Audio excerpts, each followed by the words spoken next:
Hello students, I am Premlata Shukla. Welcome to you all in our online classes.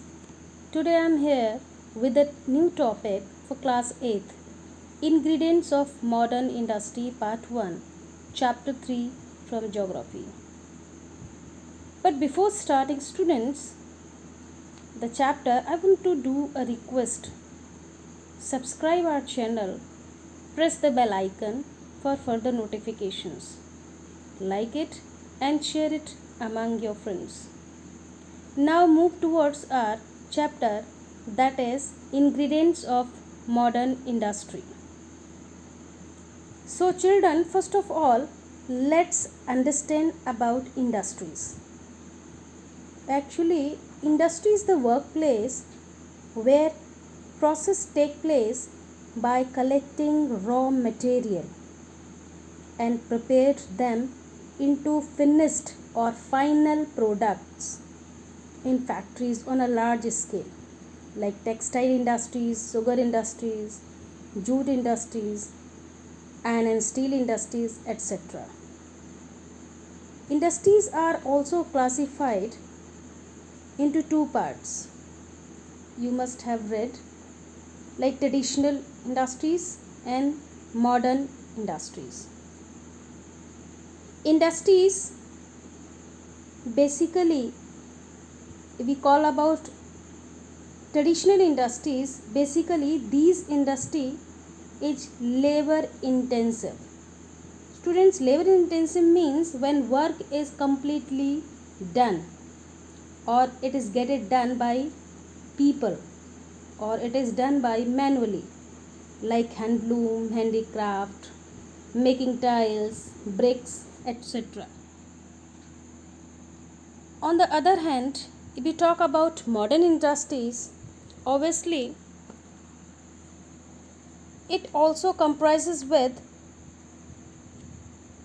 the industries like iron and steel industries, sugar industries, jute industries, cement industries, automobile, petrochemical, etc. Here, work is done with high-tech machines instead manually. So students, in this chapter, we will come to know about the basic things or raw material which are required in these industries to produce or manufactured final goods. Now, let's start with our contents. Let me explain about one by one all the contents which are given here. Number 1, minerals its types, importance of minerals, properties of minerals, mining of minerals, distribution of minerals in India as well as in the world, conservation of minerals. So first of all, let's start with minerals. What is minerals? How it is important? How it is useful for us? Obviously, students, minerals that can be say or its formation that has taken place over millions of years. It is a natural process that have their means minerals have their own physical and chemical properties, chemical composition like density, hardness, color and solubility, that can be say chemical composition of minerals. Now students, minerals are also classified on the basis of metallic, non-metallic and fuel minerals. I've given here a diagram. You can see that minerals contain metallic and non-metallic. Here metallic that also divided into three parts: ferrous containing metals, non-ferrous containing minerals and precious metals.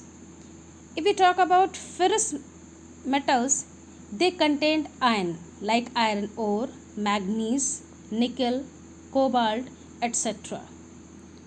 non-ferrous like copper, bauxite, lead, etc. And the last one, precious metals. Precious metals, basically metals which are used by us, like in ornaments, in jewelry making, gold, silver, platinum. Non-metallic, especially mica, salt, potash, sulfur, granite, limestone, etc. These are kept under non-metallic. And the last one, that is energy minerals.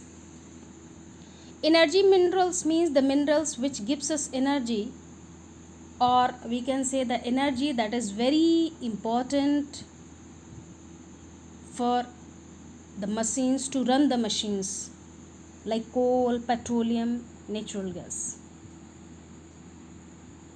Now, why the minerals are important?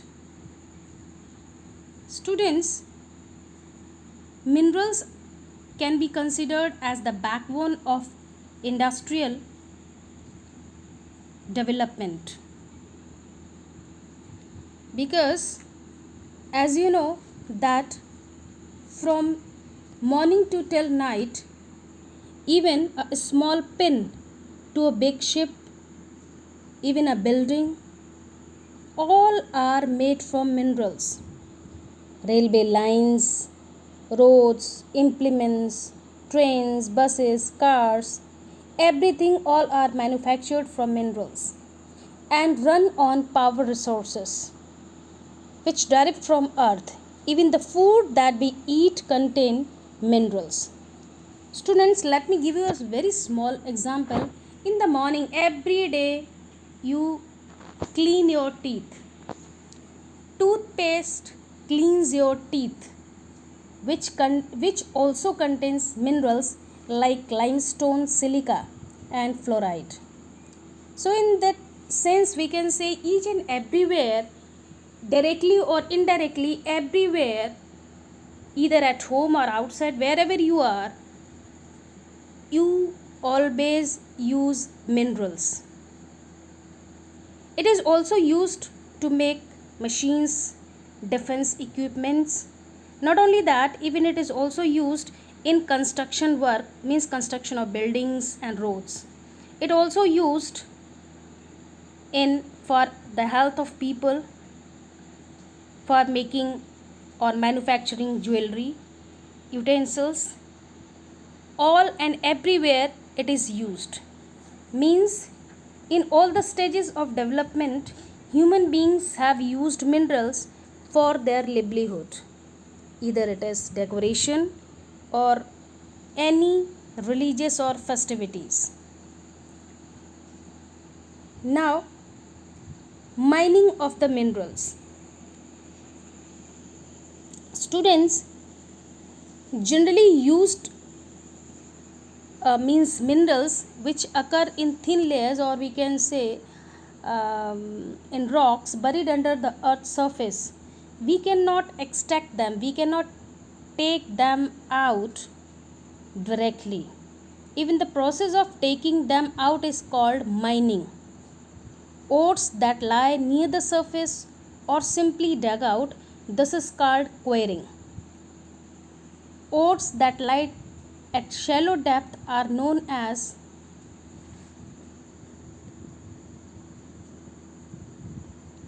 taken out by removing the surface layers, that can be say open cast mining, and deep bores called shafts. When we have to be made to reach mineral deposits that lie great depth, that is called shaft mining. Even petroleum and natural gas occur for below the earth surface, and deep wells are bored to take them out, this is called drilling. So many areas it is drilled either in Gujarat or in Maharashtra. Bombay High, you might have read somewhere. Now, the distribution of minerals. Students, minerals are not uniform.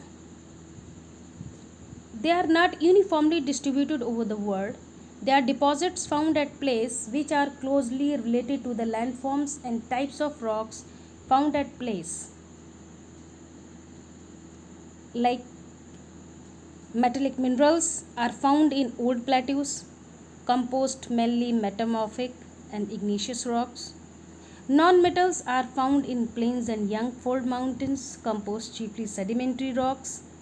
But according to the world, if we talk about the distribution of minerals in the world, all the 7 continents, they also have distribution of minerals in a very varied manner. Like if we talk about Asia, that produces large share of world's tin, in which Malaysia and Indonesia are the among world's leading tin producing countries. In the same way, Europe, that also having a large portion of world's iron ore comes from Europe. North America, that is rich in deposition of copper and silver, lead, zinc and nickel. And South America, the same minerals deposition also found there. Africa, that is really rich in precious minerals like diamond, gold and platinum. A large portion of the world's diamond comes from South Africa. Now Australia, that is plentiful in minerals. It is the world's largest producer of bauxite, leading producer of gold, diamond, tin.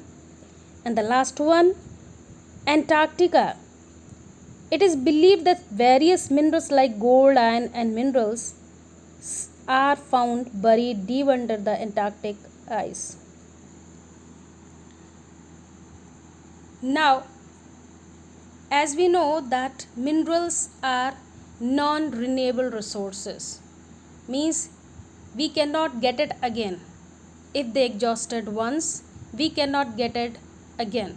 For that, it is necessary that we have to conserve them. It's necessary we have to take some steps to conserve our minerals.